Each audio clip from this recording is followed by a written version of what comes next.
Hello, my name is Sarah Mussetter and I'm a teacher in Livingston, Montana, and I'm going to talk to you today about bullet journaling and how you can organize the chaos that is your life. If you are anything like me, this year and last spring has been absolutely bonkers. And on top of just being a human in a pandemic, we have so much else that we have on our plates that we have to remember and be responsible for and care about. And again, if you're like me, that can become overwhelming if we don't have a system in how to organize that. So with bullet journaling, what we're going to be talking about today is how do we take all of the things that we're constantly having in our brain and turn them into one organized book that is going to make us more creative, more productive, and have less stress in our life. Also, I would recommend that if you don't already practice this, I watch all YouTube videos and videos like this on a different speed. So if you go down to the little settings wheel and you change it to 1.25 or 1.5 or even 1.75, it compresses that video and it makes it a lot less time consuming to listen to, but you can still listen to the content without listening to all the ums. So take a second and do that. So I have been asked by many friends, why do I bullet journal? Why don't I just buy a planner? Why don't I just make some lists? And those may work for a lot of people, but for me, they didn't quite work. I've bought lots of planners from stores and I have finished none of them because the way that they're set up doesn't quite click with the way that my brain works. And that doesn't mean there's anything wrong with my brain. It just means that I don't think the same as the person who created that journal, and that's fine. The nice thing about bullet journaling is that it's highly personalizable, customizable. There we go. It's the end of the workday.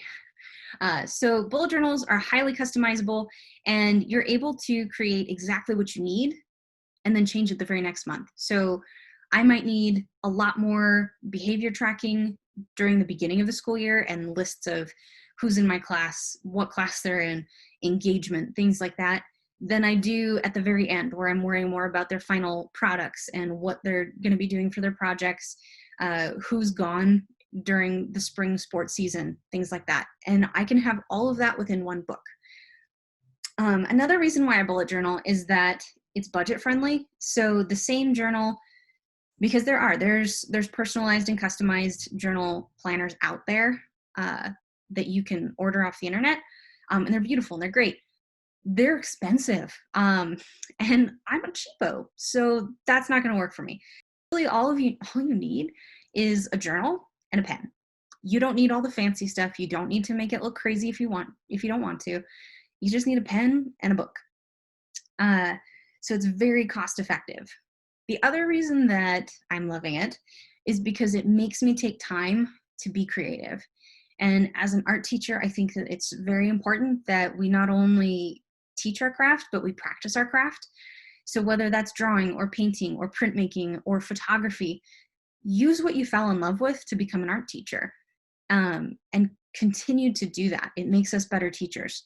And this journal can actually become a vehicle to do that. So I draw in my journal, I paint in my journal. I can tape those in, because if I do like watercolors, I'm not going to watercolor in my book necessarily, but I can watercolor on paper and tape it in my book. I've done printmaking and people make stamps. They're so cool. So the creative outlets within the bullet journaling world are endless. It also increases my productivity. So instead of trying to constantly remember 12 million things, I can write them down once. They get to leave my head because they're recorded, they're somewhere where I'm not going to forget them, and they're organized. And so instead of spending time thinking about what I have to do, I can look at what I have to do and just get it done. And for me, who's a master procrastinator, that's important. I hear a lot of teachers, they're like, I don't have enough time in the day. Yes, we are absolutely stretched thin, and the responsibilities are on the rise every single day.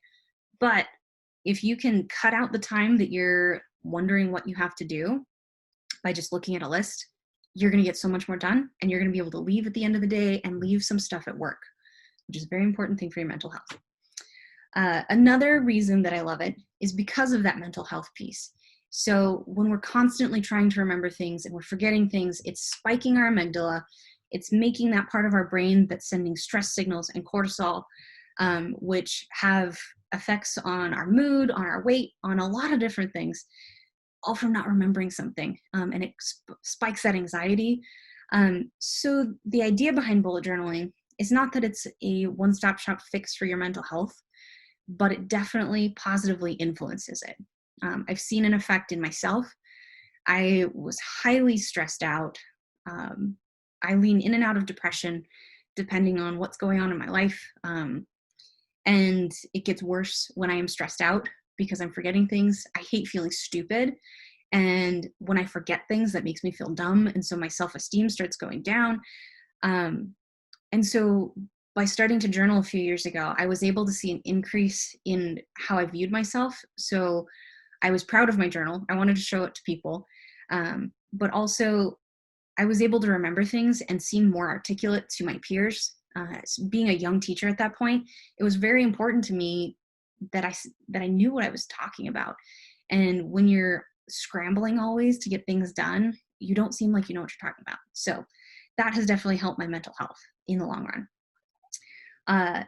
Another thing is that everything is in one place. So I love making lists, but if they're not in a book, I will lose them 100%. Or it looks like the beautiful mind all over my desk, which is actually still true sometimes.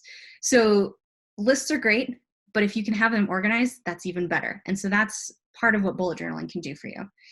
And the last piece is a little bit froofy, but something that is very important and that I'm very passionate about is that bullet journals can become almost scrapbooks and memory books for the moments in our life that normally we would not take time to recognize. So I have things in my bullet journal from years ago that without writing them down, I would have forgotten about them completely. Funny things that kids said in class, nice things that kids said to me on a day that I was having a really terrible day, writing down those really terrible days and talking about them to myself. It's important that we allow ourselves time to make ourselves important. We live in a society that has made it very popular to put ourselves last, but also to feel guilty about that. It's a strange double standard, but at the same time, that's how we've been marketed to. So I love the idea that bullet journaling is kind of a slap in the face to normal, everyday societal life expectations, because I'm taking time for myself and I'm saying, yes, Sarah, you're important enough to sit down for half an hour or maybe even 2 hours if you have the time on a weekend to plan out your week, to plan out your month, and to make sure that next week your stress levels can stay down because you're worth spending time on. The things that I put on my paper are not necessarily groundbreaking. They're not going to change the world, but they change my world. And that's a very important thing.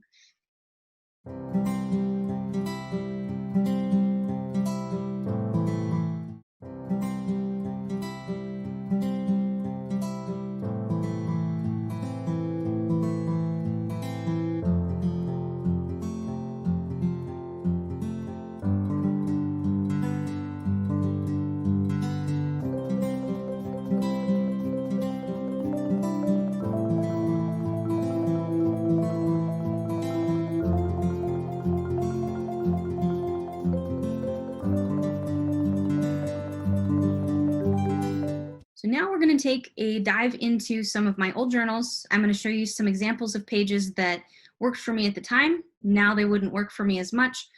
Also, my priorities have changed a little bit. At the beginning, I was more interested in the mental health side and taking time to create and taking time for myself, away from all of the other shoulds.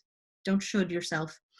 And now, right, I want the creative side, but I have a lot less time to be creating little tiny boxes of things like that.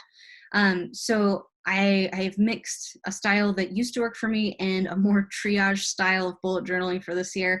And so I'm going to show you a couple examples of what I have done in the past and what I do now.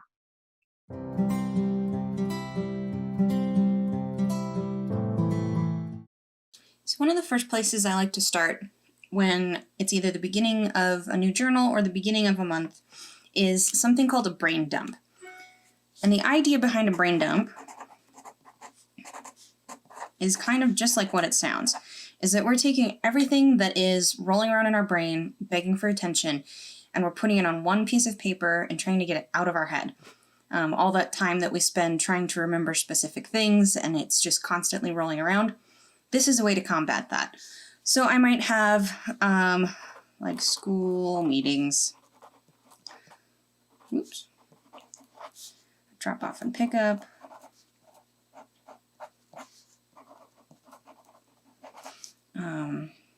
I want something for attendance. Behavior stuff. /504 /IEP, ways to track that kind of stuff going on in class. I need shopping lists. I want some mental health stuff.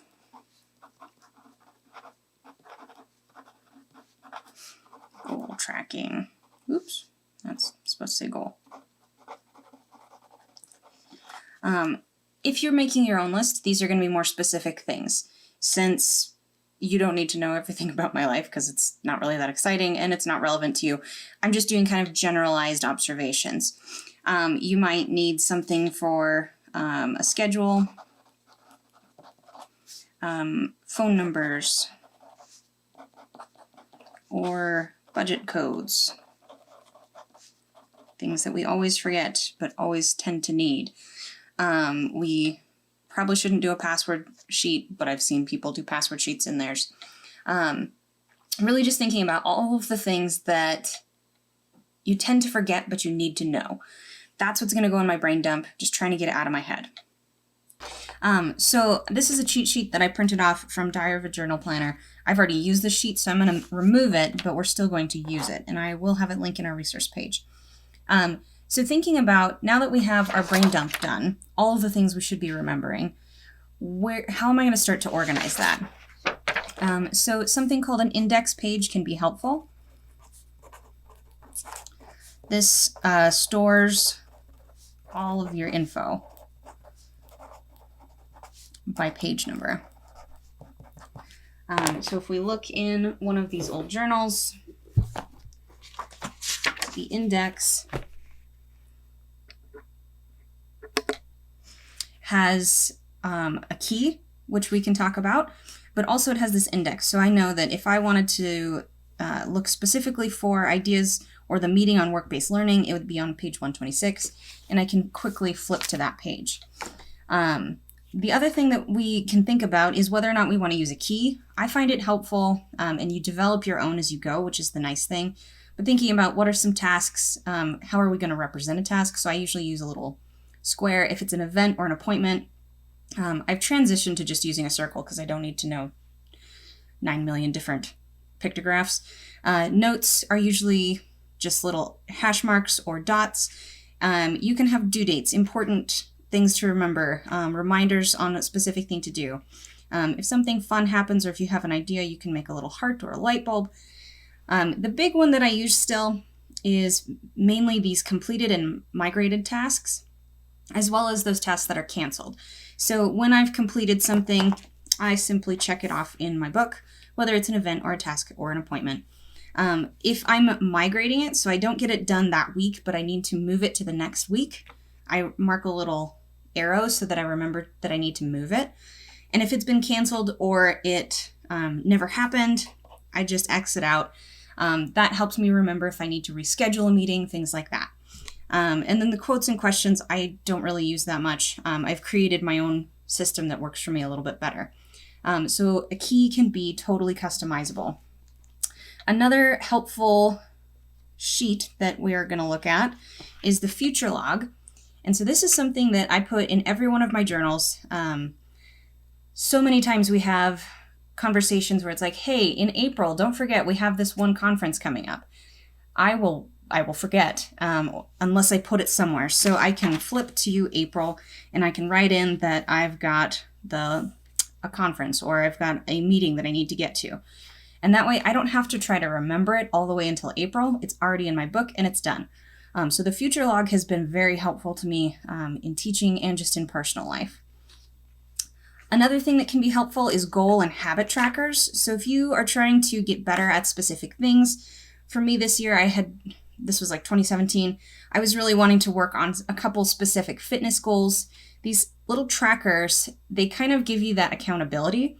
And if you look up habit trackers on Google, you will find so many different options. There's so many cool ways to track your mood, track your water intake, track all kinds of certain things. So it can be a goal, or it can just be trying to observe, like, how long did you spend on your phone? How much are you sleeping? Things like that. And then the other reason to include a goal sheet is because I think sometimes we get so wrapped up in everybody else's life and trying to get everything done for other people that we forget to set our own goals. And 10 years down the road, we're like, oh my gosh, I didn't do all these things I wanted to do. And so creating small goals can help us build to bigger goals. And so I knew that I wanted to get back into creating. I was getting into a rut where I wasn't making anything. And I wanted to try new recipes. I was going to post a picture of something that I considered to be beautiful. Taking time with the cats definitely checked all those boxes. And I wanted to read at least 400 pages that month. And I didn't quite get there, but it was helpful to me to see how much I was actually reading. And so the goals that are important in your life, it can be fun to track them, and it also is a great accountability. Collections are things like, if we go into this month's tracker, I decided that I was going to do a collection of quotes and sayings that make me smile. And so this isn't a page that I'm frequenting every day, but sometimes when I need a little pick-me-up, I can go to my quotes and sayings page and I can just take a look at some of these quotes that give me a little bit of hope or feel-goods.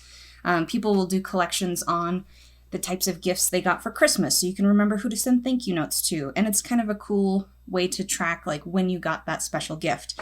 You can do quotes on, or collections on, self-care ideas. I have ways to say no because I'm a chronic yes sayer. And so these collections are mainly just ways to put ideas all in one space, and also to lend some relevance to some of the things that we want to highlight in our lives. Then we get into monthly and weekly spreads. This is an old version of a weekly spread I used to have. So I had something for each day, but then I also had a section for the one class that I was teaching.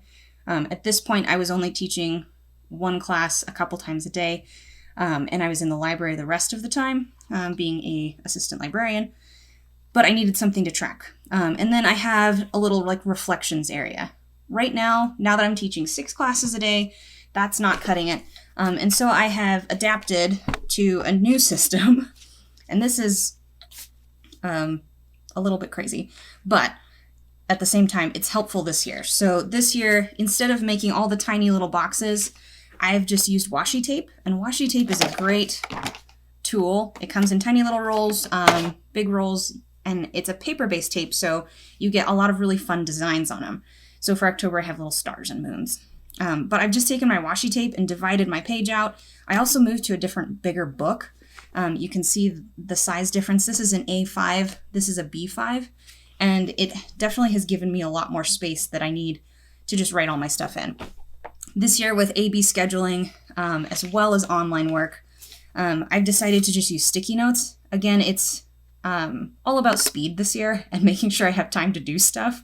And so I've got the first day I see them, the second day I see them, and what we're doing online. And so that way, for me, it's all in one place. I know what's happening for the week in all of my classes. And for me this year, that works very well. If you check out on our resource page that I'll talk about at the end of this video, there's a teacher bullet journaling site. And there are so many different ways that you can lay out a week for your lesson planning. But the main idea is that it's very helpful to keep it all in one place, so that way you don't have so many things that in the midst of things get lost. Also, the monthly planner,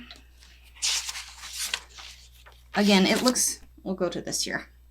It can look different every single year. Or every single month you can change it up. For me, I like to have some kind of an art piece, and then I like to have what's going on in that month. So just like with the future log, I can mark in, be like, oh, the 27th, I need to remember that I have to do something. Or like, oh, I have some birthdays coming up. And so I have an overview of the month, and then I can get into the weekly stuff. But the monthly log, again, can look very different depending on who the person is and how you want it to look.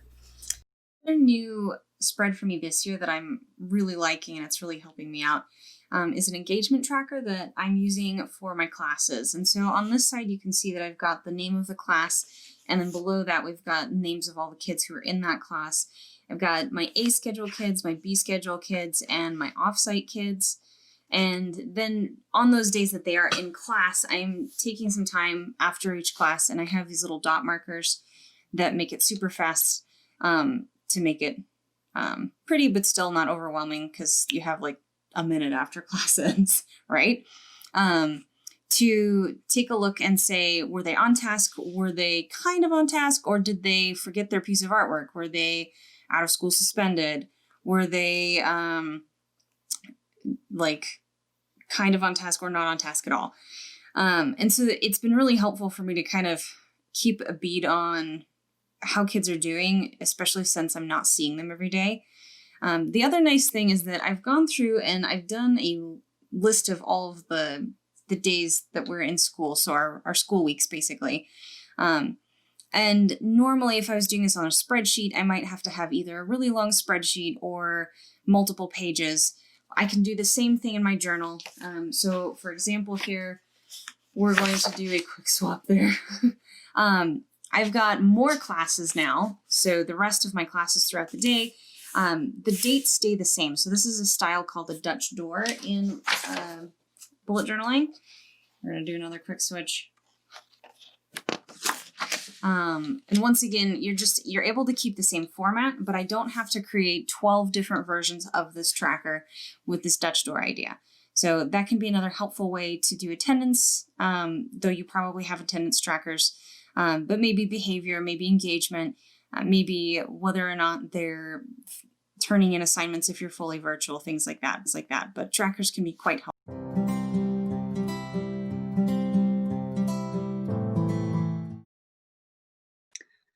Something else that I was thinking about when creating this class is what I would have liked as a beginning bullet journaler. And while there were resources available, I had to do a lot more hunting than I would have liked. So what I've put together here is just a web page that has other specific resources on them.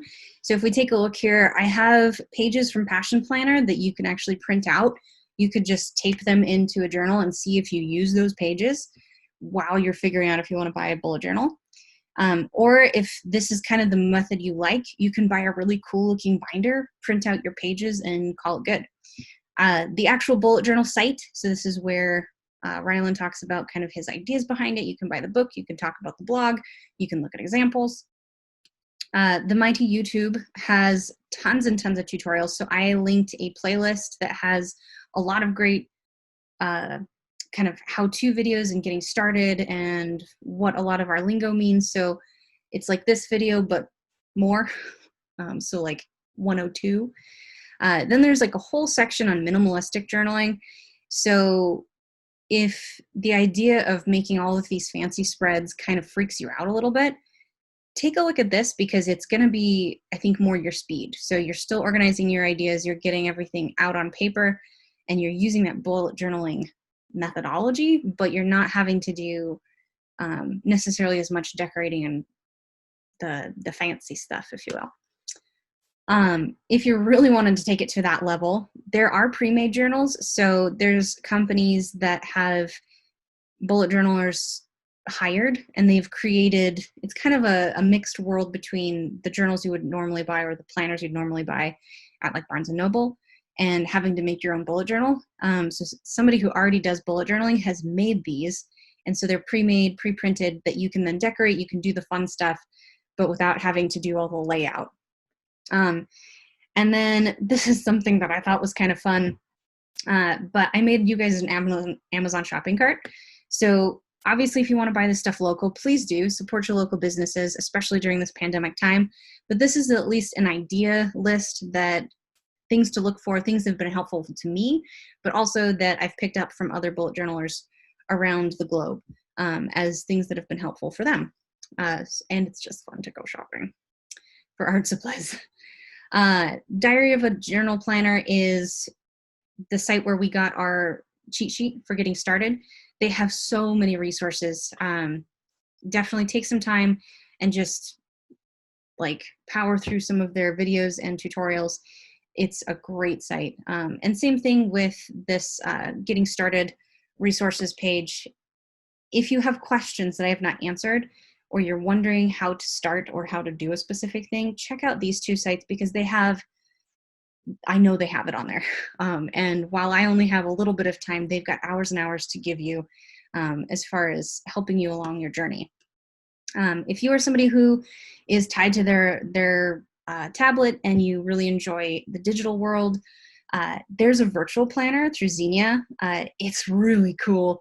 And you can either buy it by the month or by the year.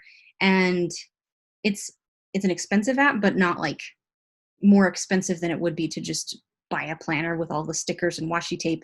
Like you get to use digital washi tape. It's cool. So if you're into using technology and digital planning and doing digital drawing, this could be a really cool thing for you. And also then it's on your phone or your tablet and you don't have to carry it around with you. And then the last thing I did was I linked a couple social media accounts on Facebook and Instagram that have been helpful to me. They're good for ideas. They're good for just seeing how people do things differently. There's one that's specifically for teachers down here, Teachers Who Bullet Journal. So things that are more interesting to us, attendance trackers, behavior trackers, like rules and remembering things, the stuff that teachers do, but also how to do like your lesson planning and things like that. It's all within your same book. It's a wonderful thing. So check out this page. If there's something you'd like me to add, definitely contact me through my bio and I can see if I can add it to the page. But hopefully this. So thank you again for listening to me. And I wish you the best this year. I know that no matter what you're doing, you're trying hard, and that's really all we can ask for. And just caring for kids and trying to grow their creative brains. So enjoy the rest of your day and happy journaling.